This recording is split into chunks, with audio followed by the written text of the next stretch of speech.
Yes, class eighth. Today class eighth. देख लीजिएगा यहाँ पे क्लास एट्थ। देखिए बेटा, क्लास एट्थ के लिए हम कल पढ़ चुके हैं, क्वाड्रिलेटरल के बारे में पढ़ चुके हैं। क्वाड्रिलेटरल के बारे में पढ़ चुके हैं। हम रेक्टेंगल के बारे में पढ़ चुके हैं। नहीं पढ़े तो हम अभी देख लेंगे। एंड काइट के बारे में पढ़ चुके हैं। हम दो चीज़ें पढ़ चुके हैं। देख लीजिएगा यहाँ पे ये रही काइट। काइट के बारे में एंड हम पैरेललोग्राम के बारे में पढ़ चुके हैं। अब देखिए यार, टुडे पढ़ना है हमें रोम्बस। क्या पढ़ना है? रोम्बस। देख लीजिएगा रोम्बस में क्या होता है हमारे पास। रोम्बस में लिखा है कि parallelogram with sides of equal length. देखिए बेटा, मैंने आपको बताया था कि ये जैसे हमारे पास क्या है, स्क्वायर है। क्या है? स्क्वायर। यहाँ पे कोई बच्चा खड़ा है और उसने इसको पुश किया। क्या क्या पुश किया? तब हमारे पास ये इस टाइप का हो जाएगा। ये और ये हो जाएगा। तब ये इनकी साइड तो इक्वल ही रहेगी ना, साइड में कोई डिफरेंस नहीं होगा, बट यहाँ डिफरेंस नहीं पड़ेगा, बट यहाँ पे दिखेगा साइड इक्वल रहेगी। एंड अब देखिए इनकी प्रॉपर्टियाँ वो हमें, मैंने सिर्फ इतना बताया कि रोम्बस बना कैसे, इस टाइप से बनाए। ठीक है। अब रोम्बस के हमें क्या चाहिए? प्रॉपर्टी चाहिए। तो रोम्बस की प्रॉपर्टी क्या क्या वो दिखेगा। All the properties of the parallelogram. Parallelogram की जो जो प्रॉपर्टियाँ हैं वो सभी प्रॉपर्टियाँ इसके अंतर्गत भी है। यानी पैरेललोग्राम की प्रॉपर्टी एक देखिए, ये रही, ये और ये पार्ट इक्वल थे। And diagonal bisect one another, diagonal bisect one another. तो इधर भी हो जाएगा, देखिएगा यहाँ पे ये और ये। तो ये पार्ट एंड ये पार्ट इक्वल हो जाएंगे। एंड यहाँ पे भी diagonal are perpendicular to each other. यहाँ पे एक एक्स्ट्रा पार्ट है, वो हमारा ये है कि यहाँ पे जो डायगोनल होंगे ना, वो diagonal are perpendicular to each other, यानी बाइसेक्ट तो करेंगे बट परपेंडिकुलर बाइसेक्ट करेंगे। क्या करेंगे? Perpendicular bisect each other. Okay. तो ये चीज़ थी जो एक्स्ट्रा है, वो क्या है? एक्स्ट्रा। अदर तो पैरेललोग्राम के सारी प्रॉपर्टियाँ यहाँ पे भी फॉलो हो रही है। अब देखिए रेक्टेंगल में क्या लिखा है? Parallelogram with right angle. ये भी एक पैरेललोग्राम ही है, बट इसमें क्या होगा, यहाँ पर राइट एंगल, यहाँ पे आपको राइट एंगल मिल जाएंगे सभी। ठीक है। तो इसकी प्रॉपर्टियाँ, all the properties of parallelogram, यहाँ पे भी सभी प्रॉपर्टियाँ पैरेललोग्राम की है। आगे लिखा each of the angle is the right angle. Each of the angle is right angle, यानी यहाँ पे सभी एंगल होंगे वो राइट एंगल होंगे। And diagonal are equal. यहाँ पे ये बताया गया कि ये डायगोनल एंड ये डायगोनल, यानी ये मैं बोलूँ कि BCD, तो angle diagonal BD and diagonal ACR equal. ठीक है।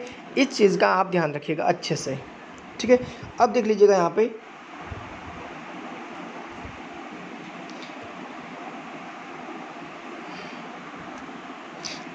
यहाँ पे रोम्बस, इनके बारे में मैं बता रहा था। रेक्टेंगल देखिए, स्क्वायर तो आप जानते हैं, all side equal, all are angle, all and each angle are 90 degree. And बस and all the properties of parallelogram, rhombus and rectangle. और ठीक है, इसमें तो ऑल प्रॉपर्टीज पैरेललोग्राम की है। ठीक है। एंड इसमें लिखा rectangle with side of equal length. देखिए बेटा, जब तक आपको इन प्रॉपर्टियाँ याद नहीं होगी ना, तब तक आप आगे वाले क्वेश्चन नहीं कर सकते। ठीक है। अब ये लास्ट हमने एक्सरसाइज रही है, तो इस लास्ट एक्सरसाइज को अच्छे से पढ़ लीजिएगा। देख लीजिएगा अब हम कहाँ जा रहे हैं, वहीं एक्सरसाइज 3.4 पे। 3.4 कह रही है स्टेट वेदर ट्रू और फॉल्स। देखिए, और आपको एक्स्ट्रा मतलब हर चीज़ को समझना है अच्छे से। तो देख लीजिएगा यहाँ पे ये सभी प्रॉपर्टियाँ यहाँ पे गिवन है, लिखा है। जैसे यहाँ दिखेगा, इस मैं आगे से चलता हूँ। स्क्वायर की प्रॉपर्टियाँ देख लीजिएगा, लिखा है square is the rectangle with equal sides. क्या लिखा है कि स्क्वायर है वो भी एक रेक्टेंगल है। क्या है? ये रेक्टेंगल है but equal side, with equal side. This means a square has all the properties of rectangle with the additional requirement that all the sides have equal length.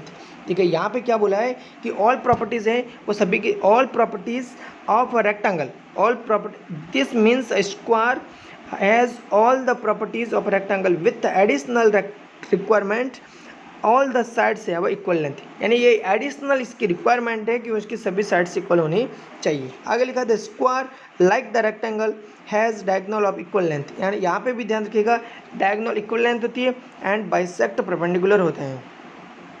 यहाँ पे लिखा है in rectangle there is no requirement for the diagonal to be perpendicular to one another. ये क्या लिखा है कि यानी रेक्टेंगल में ये नीड नहीं है कि रिक्वायरमेंट नहीं है कि वो दोनों के दोनों डायगोनल बाइसेक्ट करे परपेंडिकुलरी, बट ये तो परपेंडिकुलरी बाइसेक्ट करेंगे। तो बेटा इनको समझने के लिए आपको ये सारी चीज़ें एक एक करके पढ़नी होगी, ठीक है। अब देखिए यहाँ पे हम क्वेश्चन नंबर 3.4 में कह रहा है कि स्टेटमेंट आपको दिखने, पहला कह रहा है all rectangle are square.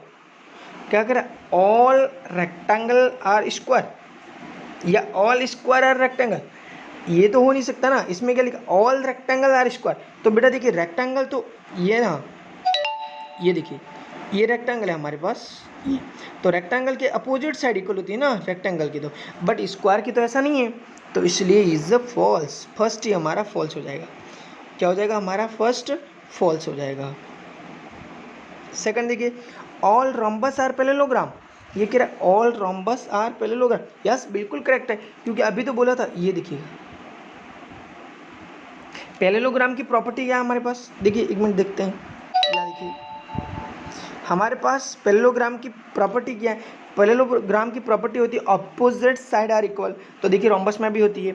Opposite angle are equal, तो ये भी होते हैं, बिल्कुल होते हैं। And a diagonal bisect one another, बिल्कुल होते हैं। यानी कि आप कह सकते हैं कि rhombus, all rhombus are rectangle अरे पैरेललोग्राम, ठीक है। देख लीजिएगा यहाँ पे, देन बी हमारा ट्रू है, बी हमारा ट्रू है। See all square are rhombus and also rectangles, क्या बोला है?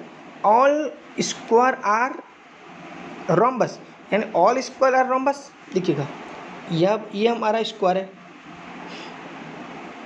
तो रोम्बस की प्रॉपर्टियाँ क्या कह रही है हमें? रोम्बस की प्रॉपर्टियाँ तो ये कह रही है कि all side equal and opposite angle are equal and diagonal bisect one another perpendicularly. And अब देखिएगा इसमें हमें रोम्बस क्या कहता है, हमारा स्क्वायर क्या कहता है? हमारा स्क्वायर कहता है कि all side equal, opposite side equal. तो ये कह रहा है कि all square are rhombus. All square क्या रोम्बस हो सकते हैं? नहीं हो सकते। क्यों नहीं हो सकते? या तो 90 डिग्री बन रहे हैं एंगल, बट यहाँ पे एंगल 90 डिग्री नहीं बन रहे हैं। यहाँ पे रोम्बस में तो नहीं होता है ऐसा, इसलिए स्क्वायर हो वो सभी के सभी रोम्बस या रेक्टेंगल नहीं हो सकते। ये रेक्टेंगल तो कभी हो ही नहीं सकते। ऑल्सो रेक्टेंगल क्यों नहीं हो सकते? क्योंकि ये तो होने की मतलब पॉसिबिलिटी भी नहीं है, क्योंकि ये तो रेक्टेंगल है, रेक्टेंगल में अपोजिट साइड इक्वल होते हैं इसलिए। Next all square are not parallelogram, यानी ऑल स्क्वायर, ये स्क्वायर है, आर नॉट पैरेललोग्राम। ये पैरेललोग्राम के बारे में अभी क्या बोला था? अपोजिट एंगल आर इक्वल, बिल्कुल है। फिर बोला ऑल साइड इक्वल हो सकते हैं, एंड बोला था डायगोनल बाइसेक्ट ईच अनदर। तो ये तो है यस, तो ये तो रॉन्ग हो जाएगा, एफ हो जाएगा, क्योंकि all square are parallelogram, all square are parallelogram, but यहाँ पे नॉट लिख दिया इसलिए फॉल्स हो गया। नेक्स्ट लिखा all kite are rhombus is wrong, F, क्योंकि काइट में तो ये देखिए ये सिस्टम है। काइट में तो बेटा ये और ये इक्वल है, ये और ये इक्वल है, लेकिन रोम्बस में तो ऐसा थोड़ी होता है। रोम्बस में तो ऑल साइड इक्वल होती है ना, इसलिए ये भी फॉल्स हो गया। Next all rhombus are kite is false, ये भी फॉल्स। नेक्स्ट लिखा ऑल पैरेललोग्राम आर ट्रेपेजियम, और parallelogram are trapezium not possible. देखिए काम यहाँ पे देखिए ये हमारा ट्रेपेजियम है, बट ट्रेपेजियम ऑल पैरेललोग्राम, तो पैरेललोग्राम ट्रेपेजियम कैसे हो सकता है? ट्रेपेजियम देखिएगा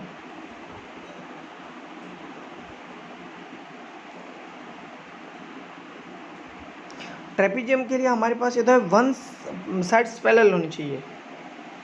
नहीं राइट है, करेक्ट है, क्योंकि बेटा इसमें ये बोला है कि ऑल पैरेललोग्राम आर ट्रेपेजियम। तो ट्रेपेजियम का सिस्टम क्या? ट्रेपेजियम तो ये कह रहा है, ट्रेपेजियम की प्रॉपर्टी ये होती है कि उनका वन पेयर होता है ना, साइड्स का one pair, side of one pair parallel होना चाहिए। तो यहाँ पे पैरेलल 2 है ना, यहाँ पे 2 है, तो क्या हो सकता है ना, ज़्यादा है उल्टा, तो ये ट्रू है। नेक्स्ट लिखा है, नेक्स्ट हमें लिखा गया है कि all square are trapezium, all square are trapezium, ये बिल्कुल राइट, ये भी राइट है, ट्रू। तो यानी ये सब हमारे ट्रू एंड फॉल्स हो गया। अब देखिए question number 2, identify all the quadrilateral that have, ये लिखा 4 साइड्स ऑफ इक्वल लेंथ, यानी आपको आइडेंटिफाई करना है कि ये कौन सा क्वाड्रिलेटरल है 4 साइड्स ऑफ इक्वल लेंथ। ये देखिए ये 4 साइड्स बट इक्वल लेंथ, ये एंड डायग्राम विथ डायग्राम आप कौन सा देने, तो क्या हो जाएगा, रोम्बस एंड स्क्वायर हो गया। Next, 4 right angles and B बोला है कि 4 राइट एंगल्स। तो देखिए राइट एंगल्स में ये तो एक तो ये रहा रेक्टेंगल, एक ये रहा स्क्वायर, ठीक है। ये मैं बता देता हूँ, थोड़ा इक्वल हो गए इसलिए 3 हो जाए, ये साइन बता रहे हैं कि ये और इक्वल है, ठीक है ना। तो ये रेक्टेंगल है और ये स्क्वायर है, ठीक है। 4 राइट एंगल के लिए 2 ही थी और तो कोई होता नहीं। एंड 4 राइट एंगल, ठीक है, क्योंकि 4 के 4 बोला है। अगर यहाँ पे सिर्फ राइट एंगल बोला होता ना तब तो ट्रेपेजियम भी हो जाता, तब तो ट्रेपेजियम भी हो जाता। बट यहाँ पे तो हमें क्या बोला है, 4 के 4 बोले गए हैं। तो 4 के 4 बोले गए तब हमें यहाँ पे ओनली 4 2 ही लेना है, एक तो रेक्टेंगल और एक लेना है हमें स्क्वायर, ठीक है। अब देखिएगा नेक्स्ट हमारा क्वेश्चन है कि एक्सप्लेन हाउ ए स्क्वायर। तो देखिए बेटा, इसमें आपको एक्सप्लेन करने हैं, यानी कि आपको यहाँ पे क्वाड्रिलेटरल बनाना भी है, उसकी प्रॉपर्टियाँ बतानी है। पैरेललोग्राम बनाना है, पैरेललोग्राम की प्रॉपर्टियाँ बतानी है। रोम्बस बनाना है, रोम्बस की प्रॉपर्टियाँ। रेक्टेंगल की प्रॉपर्टियाँ बतानी है। सब चीज़ें आपको बतानी है जो पीछे वाले पेज में लिखा गया था। देखिए क्वेश्चन नंबर 4 लिखा, name the quadrilaterals whose diagonal bisect each other are perpendicular bisector of each other are equal. देखिएगा यहाँ पे भी आपको क्या बताने हैं, नेम बताने हैं। यहाँ पे भी आपको नेम बताने, name the quadrilaterals whose diagonal यानी डायगोनल के ऑन बेसिस डायगोनल नेम बताने हैं। बाइसेक्ट ईच अदर यानी एक दूसरे को काटते हैं। तो किस में नहीं काटते हैं, रेक्टेंगल में काटते हैं, स्क्वायर में काटते हैं, काइट में काटते हैं, फिर रोम्बस में काटते हैं, फिर पैरेललोग्राम में काटते हैं। All bisect each other.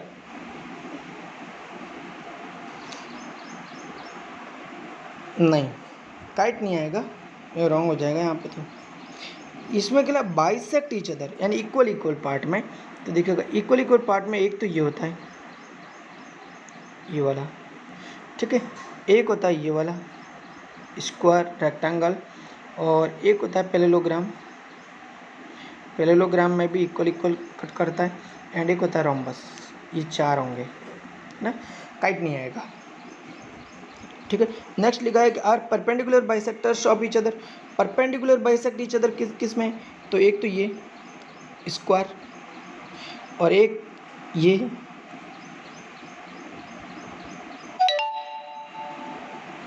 एक ये रोम्बस, एक रोम्बस। तो यहाँ पे भी परपेंडिकुलर बाइसेक्ट है और इधर भी परपेंडिकुलर बाइसेक्ट है, ठीक है। बाकी में नहीं है, सिर्फ ये 2 में ही। देखिएगा नेक्स्ट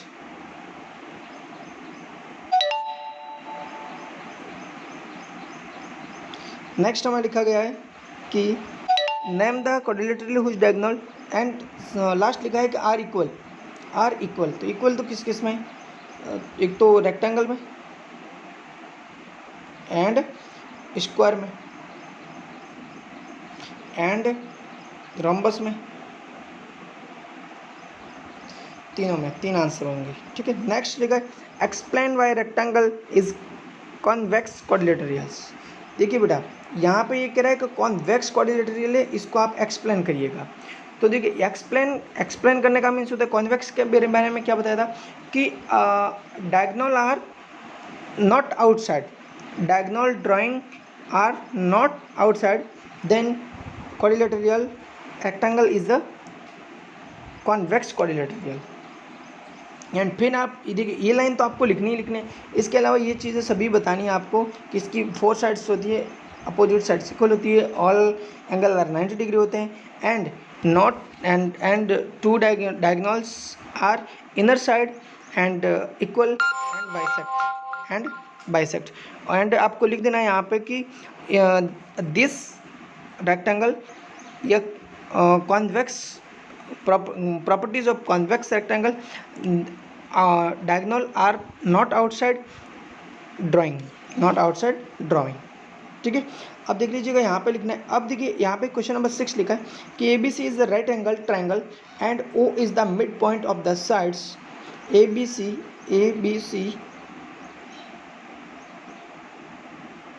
यहाँ पे देखिए A B C is the right angle, A B C देख लीजिएगा यहाँ पे ए बी सी ये रहा।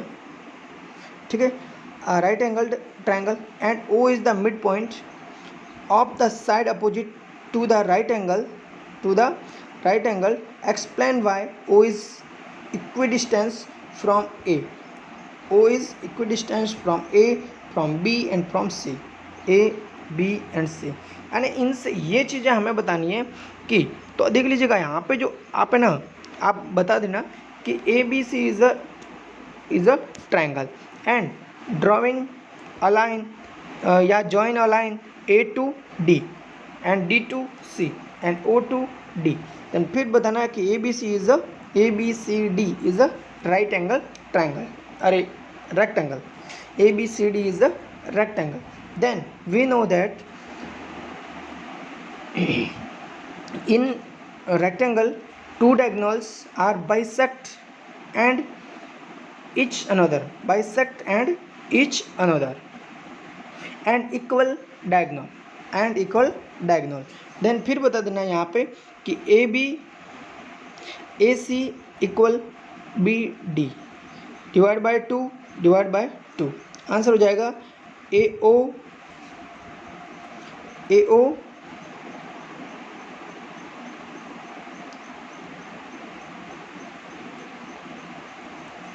ओ प्लस ओ सी अपॉन 2। यहाँ पे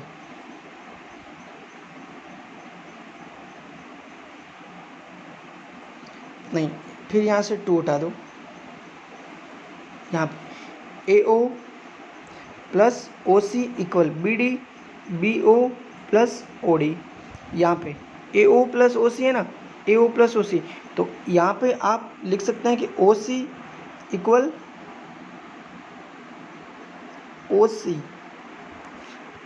A O equation first and O B equal O D equation second. फिर लिखना by equation first and second.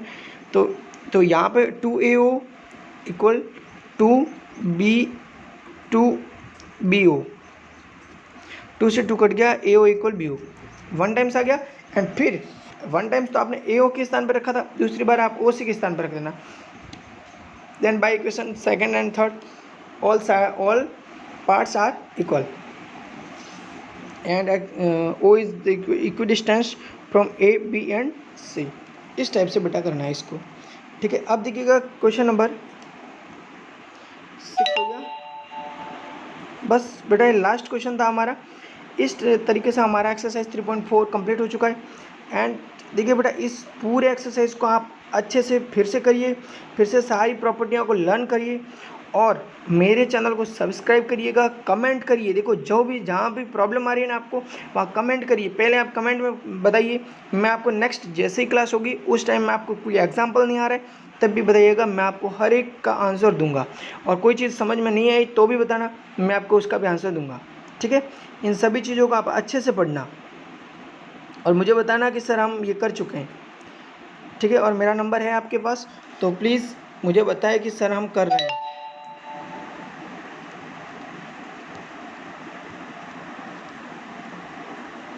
ठीक है, ओके, बाय। करते रहिएगा और अपनी प्रयास जारी रखिएगा। ठीक है, इस तरीके से हमारा नेक्स्ट चैप्टर स्टार्ट कर देंगे। Okay, thanks, bye bye.